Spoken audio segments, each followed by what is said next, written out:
You should be fluent with doing various arithmetic operations with rational expressions such as multiplication, addition, subtraction, division.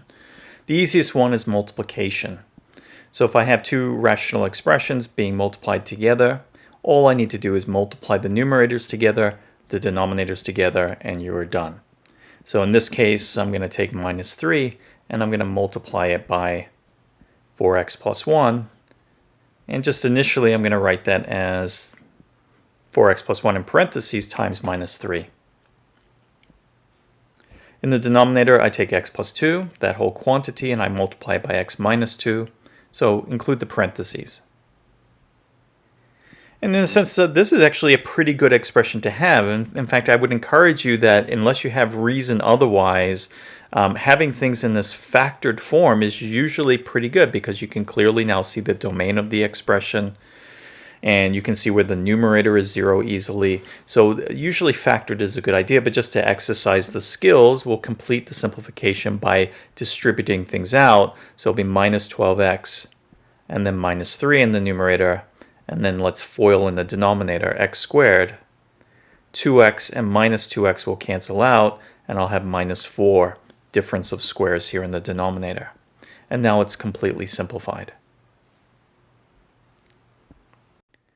If you want to perform addition or subtraction, you have to work a little bit harder. So for example, I'm going to take out two rational expressions above and subtract them now.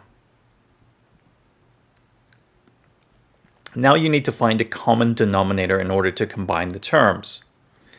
You look at each term and you ask yourself which factors in the denominator are missing. So for example, this one, x plus 2, is missing the factor of x minus 2, and vice versa for this one, x plus 2 is missing from this one. So what you're going to do is take each term and multiply the top and bottom by any missing factors to create a common denominator. So the first one I'm going to multiply by x minus 2 over x minus 2. I'm just multiplying by 1, so it doesn't change the expression at all. And the other term, I'm going to multiply the top and bottom by its missing factor, which is x plus 2 over x plus 2. Again, I'm just multiplying by 1, so I'm not changing the expression, and these two things really are equal to each other.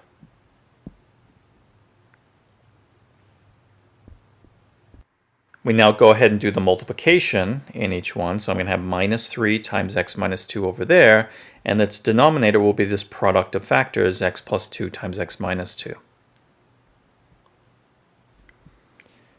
In the second one, 4x plus 1 times x plus 2, and it now has the same denominator, x minus 2, x plus 2. So because their denominators are the same, we can just subtract the two terms in the numerator.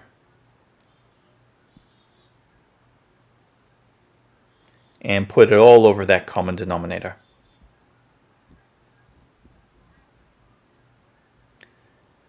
This expression is absolutely not simplified and is not a suitable expression. It's fine that the denominator is factored like this, but the numerator requires simplification. There are many like terms here that potentially could be combined and simplified. So what we're going to do now is just do the polynomial simplification in the numerator. Minus 3x plus 6 minus, and then we'll start FOILing this out, 4x squared plus 9x. I get 8x plus 1x for 9x and plus 2.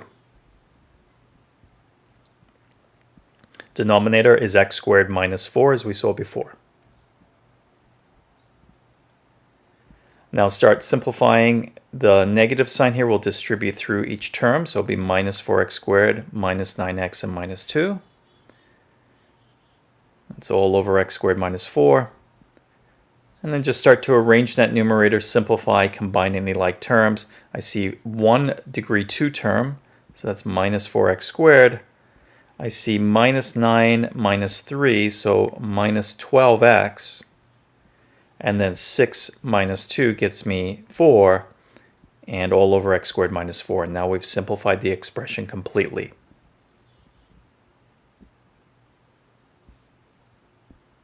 Let's look at another addition example. Let's take 2x over x squared minus 4 plus 3x over 2x plus 4.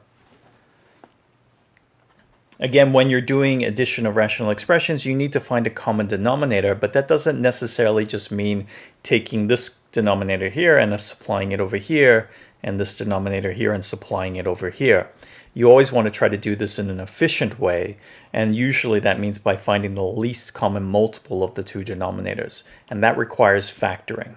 So the first thing I'm going to do is factor x squared minus 4 as x plus 2 times x minus 2.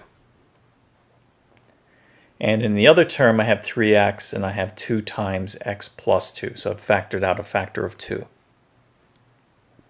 And doing that helps me kind of survey the denominators here and take stock of what's missing from each one. So in this one here, I have the x plus 2 that this one shares, but I'm missing the factor of 2. So what I'm going to do is take that first term and multiply the top and bottom by 2. I then look at the second term. It has the 2, it has the x plus 2, but it's missing the x minus 2 factor, so I'm going to supply that by multiplying the top and bottom of that by x minus 2. Now I see the same 3 factors in both the denominator, so I'll be able to add them together with that as its denominator. I'll take the numerators and add them together, and I'll do a little bit of multiplication as well. 2x times 2 gets me 4x, and then it'll be 3x times x minus 2 that gets added to it.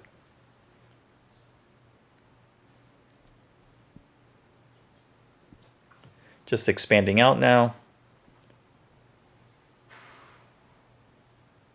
And then we can combine a like term in the numerator. So it'll be 3x squared minus 2x. The denominator is 2 times x squared minus 4, just multiplying this out again. And if you want to distribute the 2, 2x squared minus 8.